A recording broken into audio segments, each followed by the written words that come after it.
Look, there's a lot of talk about the slap in the face from the United States today, Australia's failure to win an exemption from tariffs imposed by Donald Trump.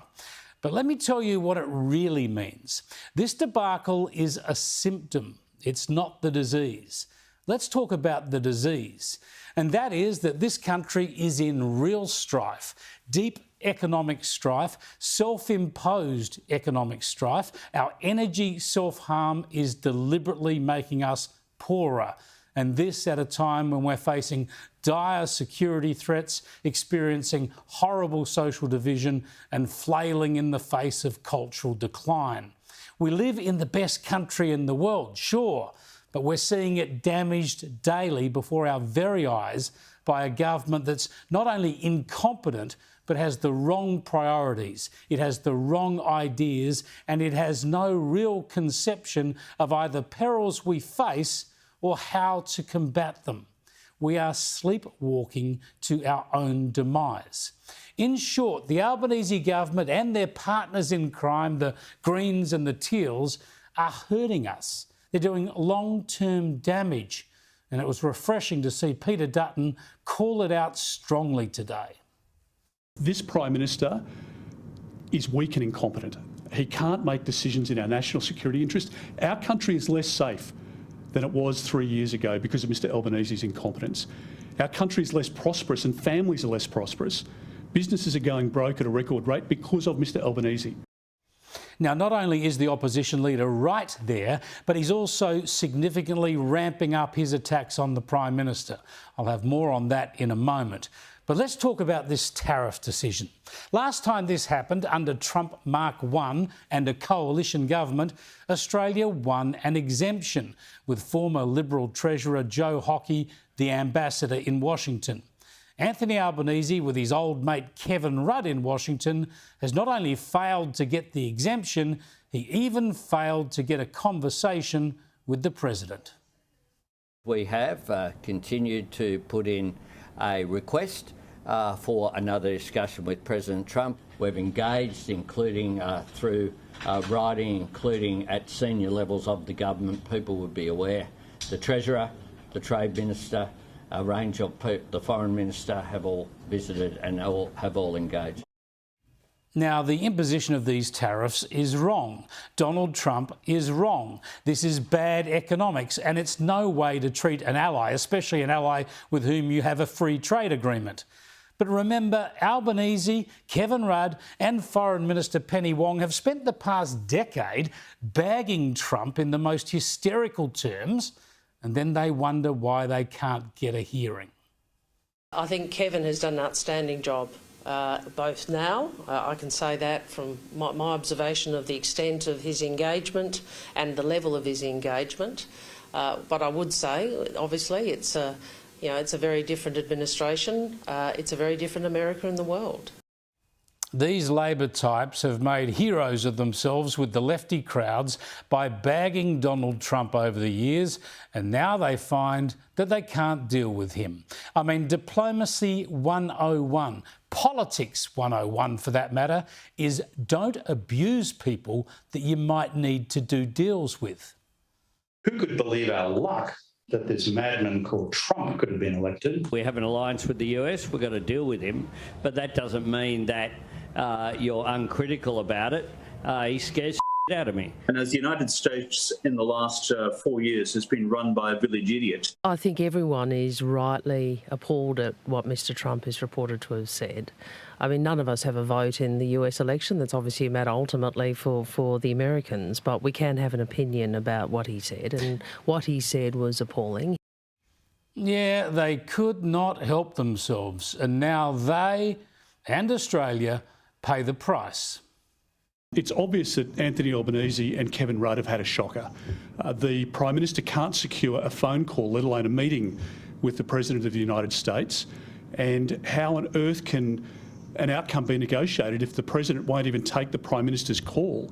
So it's not just Australians who see the Prime Minister as weak and incompetent, it's our trading partners as well. And the sad reality is, because of the Prime Minister's inability to deal with this issue, Australian jobs are at risk and Australian industry is at risk. Now, this is all bad enough, but let me tell you how much worse it gets. The stock market dropped sharply again today. Investors are losing faith not just in global trade, but in the Australian economy. Australian companies are shifting their outlook overseas. They're investing in the US rather than Australia. Australian-based multinational Orica is a case in point, pumping $1 billion into the US rather than here. Its boss, Sanjeev Gandhi, says Australia is one of the most expensive countries in the world for heavy manufacturing, adding that labour costs are high, productivity is low, energy and gas prices are very, very high, and we have added the added pressure of decarbonising, losing competitiveness. High energy and gas prices, the cost of decarbonisation. This cuts to the chase. Forget the US putting tariffs on our steel exports. We're putting our own energy tariff on everything we make in this country.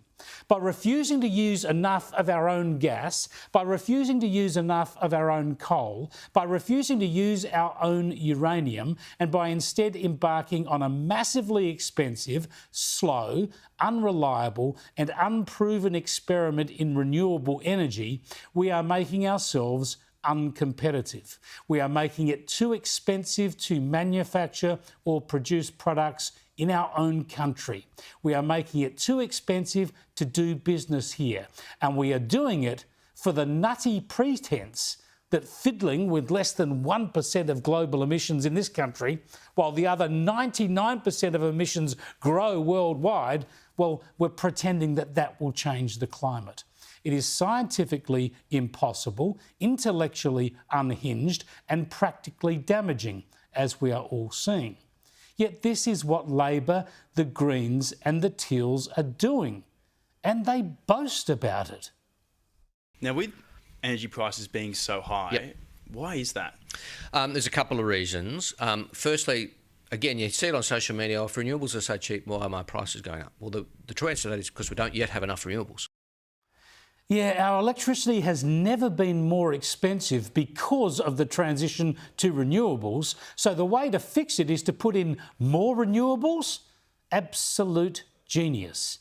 And for an even more bizarre inversion of reality, showing how when the climate zealots speak, literally everything is the opposite of the truth, have a listen to the millionaire son of a billionaire who is the man behind the Teals. This year we celebrated the 4 millionth Australian household put solar on its roof. Every one of those homes is experiencing a lower cost of living than people who didn't do so. In time, the electrification of our homes and transport will reduce energy costs for households dramatically. And I think we're all aware that the increased severity and frequency of natural disasters is driving up insurance costs. There's a direct connection between climate and cost of living. And the good campaigns, the good communicators are getting this message across. So the unnecessary and additional cost of installing and subsidising solar systems when you could have just stuck with affordable connected electricity is actually saving money, he says, when clearly this transition has cost a bomb and the costs continue to mount. He says natural disasters are more common and intense, yet the data, the record, the science says that is not true. And he says electrification is cutting costs when we've never had higher power prices. And he suggests that spreading these lies will help the country. And he fails to mention that regardless of all this nonsense, no matter what Australia does, the climate will not change one iota. That's the science, because global emissions are rising, and that's the only metric that matters. So when you consider all this, there are 2 points that stand out. One is that it's absolutely pointless to accuse the US of doing us economic harm when Labor's own economic and energy policies are doing vastly more harm to our country every single day. Quite clearly is not a positive step in the relationship. It's as simple as that. I think Australians will look at this decision and will be concerned that our friends in the United States have chosen to impose these tariffs on Australia, given that Australia does not impose tariffs on the United States. Albo, how about you stop putting an internal tariff on Australia with your energy self-harm? I mean, this bloke promised electricity price cuts of $275 a year, but gave us double that in price increases. And the second point is that there is only one way to put an end to this self-harm, and that is to vote for the coalition. A vote for Labor or the Teals or the Greens is just a vote for the same thing. It's a vote for a Labor, Greens and Teal government. That will be every bit as bad as the current government, only worse, of course. Thank God Peter Dutton is staking out his claim. This Prime Minister is completely out of his depth. He has no idea what he's doing.